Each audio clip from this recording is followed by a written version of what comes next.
Assalamualaikum warahmatullahi wabarakatuh. Teman-teman, dalam video ini kita akan berdiskusi mengenai ekspektasi varians dengan menggunakan metode momen untuk suatu variabel acak tertentu. Sebelum kita mulai, jangan lupa untuk sertakan niat yang kuat dan selalu berdoa untuk mencapai pemahaman ilmu yang kita pelajari ini. Nah teman-teman, mari kita mulai dengan pertanyaan, apa sebenarnya ekspektasi itu? Tentunya ini terkait dengan variabel acak. Nah teman-teman, kalau kita berbicara masalah ekspektasi, sebenarnya itu tiada lain kita berbicara soal rata-rata atau mean. Atau per definisi disebutkan juga bahwa ekspektasi itu adalah mathematical expectation atau ekspektasi matematis. Sebelum kita melangkah lebih lanjut soal ekspektasi dan kemudian nanti di belakang soal varians, terlebih dahulu karena kita akan menggunakan metode momen, kita harus pahami dulu apa itu yang dimaksud dengan metode momen. Apa itu momen ke R? Nah, kita lihat per definisi bahwa untuk variabel acak ini, metode momen itu adalah kita definisikan mu R aksen itu adalah ekspektasi X pangkat R. Diperhatikan, kalau kita ditanyakan ini mu R, berarti ekspektasinya adalah X pangkat R. Nah, kalau mencari ekspektasi X pangkat R, kita akan pergunakan rumus sigma I sama dengan 1 sampai N XI pangkat R kali PX sama dengan XI. Px sama dengan xi artinya peluang x pada kondisi sama dengan xi. Ini adalah untuk variabel x yang merupakan variabel acak diskrit.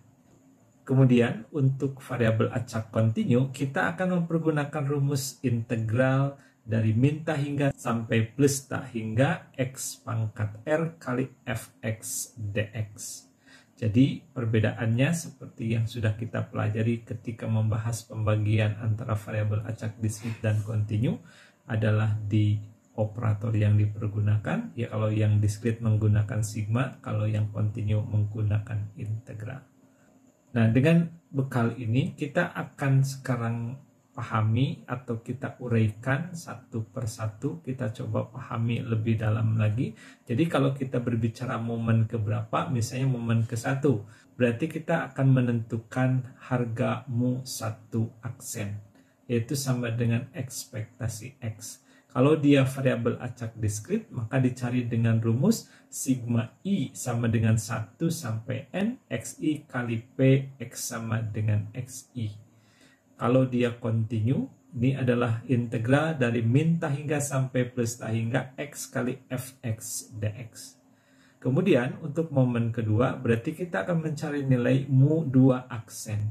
Berarti di sini sama dengan ekspektasi x kuadrat atau pangkat 2x-nya. Untuk variabel acak diskrit, kita akan hitung dengan rumus sigma I sama dengan 1 sampai N XI kuadrat kali Px sama dengan XI. Kalau untuk yang kontinu berarti integral dari min tak hingga sampai plus tak hingga X kuadrat kali Fx dx. Kemudian untuk momen ketiga, berarti kita mencari mu 3 aksen sama dengan ekspektasi X pangkat 3. Ini kita cari dengan rumus sigma I dari 1 sampai N XI pangkat 3 kali peluang X sama dengan XI. Sedangkan untuk yang kontinu berarti ini adalah integral min tak hingga sampai plus tak hingga X pangkat 3 kali Fx dx. Dan seterusnya. Jadi teman-teman, kita pahami aja definisi momen tersebut. Pokoknya nanti untuk yang diskrit kita akan mempergunakan rumus sigma I dari 1 sampai N XI pangkat R kali peluang X sama dengan XI. Sedangkan untuk yang kontinu berarti kita akan pergunakan rumus min tak hingga sampai plus tak hingga X pangkat R kali Fx dx. Mudah-mudahan nanti untuk penggunaan rumus ini kalau dengan contoh akan lebih jelas bagi teman-teman. Mari sekarang kita kembali lagi ke soal ekspektasi. Jadi pada prinsipnya ekspektasi itu dinotasikan sebagai E dalam kurung X. dikaitkan dengan momen tadi, berarti karena X-nya pangkat 1, berarti kita akan mencari momen pertama, yang rumusnya adalah sigma I sama dengan 1 sampai N, XI kali peluang X sama dengan XI untuk X yang merupakan variabel acak diskrit. Sedangkan untuk variabel acak kontinu, berarti kita akan mempergunakan integral min hingga sampai plus hingga X kali Fx dx. Sekali lagi, ini adalah untuk X yang merupakan variabel acak kontinu. Nah, sekali lagi, ini merupakan momen ke-1. Jadi pada prinsipnya, kita perhatikan bahwa ketika kita mencari momen pertama atau mencari E dalam kurung X atau ekspektasi X, maka XI ini adalah nilai variabel acak diskrit X. Dan ini merupakan besar peluang untuk variabel acak diskrit tersebut. Sedangkan untuk yang di kontinu berarti X ini adalah variabel kontinu X-nya. Kemudian Fx ini merupakan fungsi densitas peluang untuk variabel acak. Karena ini merupakan distribusi peluang, maka peluang X sama dengan XI untuk seluruh X itu harus sama dengan 1. Dan Fx dx pun harus bisa dibuktikan bahwa dia adalah hasil integralnya sama dengan 1. Kemudian tips untuk perhitungan nilai ekspektasi dari variabel acak ini supaya tidak salah kita menghitung. Jadi kalau misalnya untuk variabel acak diskrit X-nya adalah A, kemudian A plus 1 dan seterusnya sampai B. Kemudian untuk yang kontinu dia ada di interval A lebih kecil sama dengan X lebih kecil sama dengan B. Tolong perhatikan bahwa nilai minima di X yang diskrit ini adalah A. Kemudian maksimalnya adalah sebesar B. Demikian pula yang di kontinu, batas bawahnya adalah A dan batas atasnya adalah B. Kalau teman-teman menghitung, sekali lagi, kalau teman-teman menghitung nilai ekspektasinya, maka nilai ekspektasi X itu tidak lebih kecil dari A. Juga tidak akan lebih besar dari B. Jadi kalau teman-teman hitung ekspektasi dari keduanya ini, baik yang diskrit maupun yang kontinu, akan ada di antara nilai A dan B.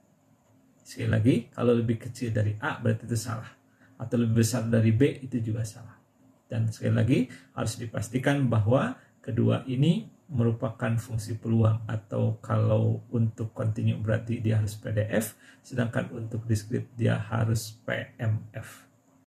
Agar kita lebih paham, mari kita lihat contoh berikut. Tentukan nilai ekspektasi dari variabel acak X yang didefinisikan sebagai jumlah gambar yang muncul dalam pengetesan dua buah koin berikut. Jadi ini distribusi peluangnya dan ini sudah pernah kita hitung. Jadi kalau dengan menggunakan dua koin maka distribusi peluangnya akan seperti ini. X yang berharga 0, 1, 2, kemudian peluangnya ini adalah 1/4, 2/4, dan 1/4. Apakah distribusi peluang ini merupakan fungsi PMF ataupun fungsi peluang? Nah, kalau teman-teman jumlahkan, ini 4/4, berarti ini adalah benar merupakan distribusi peluang. Nah, ingat kalau kita disuruh mencari ekspektasi X, tadi rumusnya adalah ekspektasi X sama dengan sigma I sama dengan 1 sampai N, XI kali peluang X sama dengan X. Kenapa kita menggunakan rumus ini? Karena ini adalah distribusi peluang untuk variabel acak diskrit. Berarti kalau kita uraikan, berarti ini sama dengan sigma I sama dengan 1 sampai 3. Karena kita memiliki 3 buah nilai variabel acak. Jadi sigma I sama dengan 1 sampai 3, XI kali peluang X sama dengan XI. Berarti di sini sama dengan X1 kali peluang X sama dengan X1, ditambah X2 kali peluang X sama dengan X2, ditambah X3 kali peluang X sama dengan X3. Sama dengan 0 kali peluang X sama dengan 0, ditambah 1 kali peluang X sama dengan 1, ditambah 2 kali peluang X sama dengan 2. Sama dengan 0 kali peluang X sama dengan 0 adalah 1/4, berarti kali 1/4. Ditambah 1 peluang X sama dengan 1 adalah 2/4, berarti 1 kali 2/4. Dan plus 2 kali peluang X sama dengan 2. Peluang X sama dengan 2 adalah 1/4, berarti 2 kali 1/4. Kita selesaikan sama dengan yang pertama adalah 0 hasilnya. Yang kedua adalah 2/4 dan yang terakhir adalah 2 kali 1/4 itu adalah 2/4. Kalau kita jumlahkan berarti hasilnya adalah 4/4. Dengan demikian ekspektasi X-nya sama dengan 1.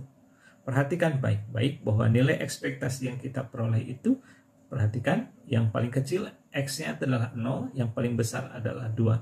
Jadi ketika hasil ini menghasilkan nilainya ada di antara rentang ini, berarti ini adalah indikasi kuat perhitungan kita sudah benar. Kalau ingin memastikan lagi, silahkan diulang, dicek lagi dengan sebenar-benarnya. Kemudian contoh yang kedua. Variabel acak X memiliki PDF sebagai berikut. Fx sama dengan 2x untuk rentang 0 lebih kecil x lebih kecil 1. 0 lainnya.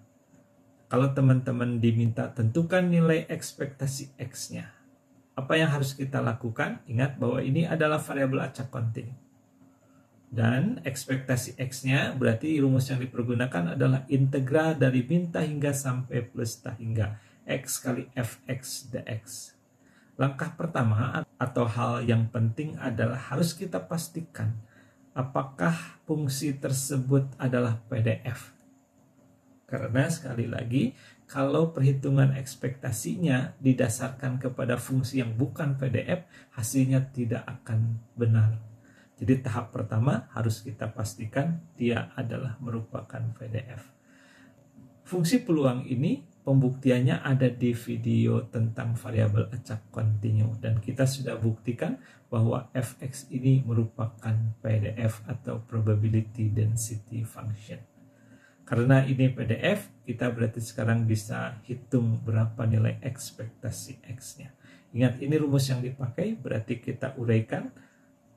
Yang pertama akan kita uraikan integral min hingga sampai 0 X kali 0 dx. Dari mana 0? Karena untuk min hingga sampai 0, dia ada di fungsi yang kedua yang 0 ini. Ditambah integral dari 0 sampai 1, ini yang atas. Berarti ini adalah X kali 2X karena fungsinya adalah 2X ya. Jadi X kali 2X dx. Yang terakhir integral dari 1 sampai plus hingga, karena di luar rentang yang atas ini, berarti ini pun X kali 0 karena fungsinya berharga 0. Sama dengan berarti integral min hingga sampai 0, 0 dx. Kemudian plus integral dari 0 sampai 1, 2X kuadrat. Ini adalah X kali 2X ya. Jadi 2X kuadrat dx plus integral dari 1 sampai plus hingga 0 dx. Jadi kita selesaikan, yang pertama hasilnya 0, yang kedua 2x kuadrat, kalau kita integralkan dia akan menjadi 2 kali x kuadrat diintegralkan jadi 1/3 x pangkat 3 dengan batas 0 sampai 1. Dan ini yang ketiga terakhir akan berharga 0. Maka dengan demikian bisa kita langsung selesaikan 2/3 x pangkat 3 dengan batas 0 sampai 1. Berarti ini sama dengan 2/3 kali 1 pangkat 3 dikurangi 0 pangkat 3 sama dengan 2/3 kali 1 min 0 atau sama dengan 2/3 kali 1, dan ini hasilnya atau hasil dari ekspektasi X ini adalah 2/3. Dan perhatikan sekali lagi nilai 2/3 ini kalau kita lihat rentang untuk fungsi yang di atas ada di antara 0 sampai 1, berarti hitungan kita sudah memiliki indikasi yang benar bahwa ekspektasinya adalah 2/3. Teman-teman, terkait dengan ekspektasi ini ada hal yang penting harus kita pahami juga, yaitu sifat dari ekspektasi.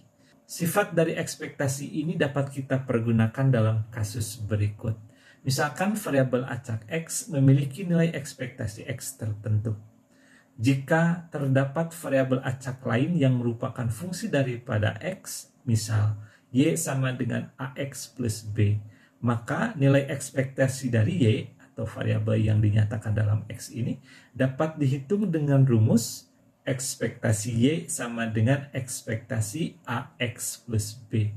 Dan ini sama dengan A kali ekspektasi X plus B. Nah, mari kita lihat contohnya.